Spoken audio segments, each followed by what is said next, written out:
সকাল সকাল আমরা দুজন গেছিলাম নদীতে ঘুরতে, আর গিয়েছে হলো প্রথম থেকে বলছি। So hello guys, back to my mini blog. ঘুম থেকে উঠেই আমরা দুজন চলে এসেছি নদীতে।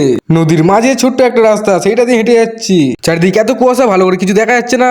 এত কুয়াশার মাঝে আমরা এখন যাচ্ছি নৌকার কাছে। আর যাওয়ার সময় দেখলাম কাকাটা কত ব্যালেন্স করে নিয়ে আসছে গাড়িটাকে বালির মাঝখান দিয়ে। আর এই নৌকাটা যাবে ওই পার। নৌকা দেখার পর আমরা এখন যাব ওই দূরে নৌকাগুলোর কাছে। কুয়াশা ঢাকা নদীর নৌকাগুলোকে দেখে মনে হচ্ছে পৃথিবীর শেষ প্রান্তে চলে এসেছি। সূর্যটা মেঘে ঢাকা হয়ে যাওয়ার পর নদীটা আরো সুন্দর লাগছে দেখতে।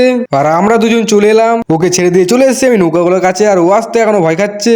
ভয় খাওয়ার কারণ হচ্ছে নৌকাগুলোর কাছে অনেক জল আছে। আমার কাছে আসতে চাইছিল না, আমি জোর করে ডাকলাম। ভিউটা এত সুন্দর লাগছিল, মনে হচ্ছিল এখানে থেকে যাই। কটা ফটো তুলে যাওয়ার সময় দেখলাম চারদিক শ্যাওলায় ভর্তি, মনে হচ্ছে উপর দিয়ে হেঁটে হেঁটে যাই। শ্যাওলার নিচে অনেক জল আছে, তার জন্য হেঁটে যেতে পারবো না। যেদিকে জল কম সেদিকে আমরা হেঁটে হেঁটে যাচ্ছি। আর এধারে এগুলো নিয়ে বাচ্চাদের মতন খেলা করছে। আমার গায়ে ছুললে এগুলো ওর মাথায় বসিয়ে ঘর পাঠাতাম। নদীতে অনেকক্ষণ ধরে ঘোরার পর আমরা এখন যাচ্ছি বাড়ি। বাড়িতে চলে আসার পর আমি এখন যাচ্ছি বাগানে। বাগানে এসে অনেকক্ষণ ধরে কাজ করার পর আমি এখন যাচ্ছি চান করতে।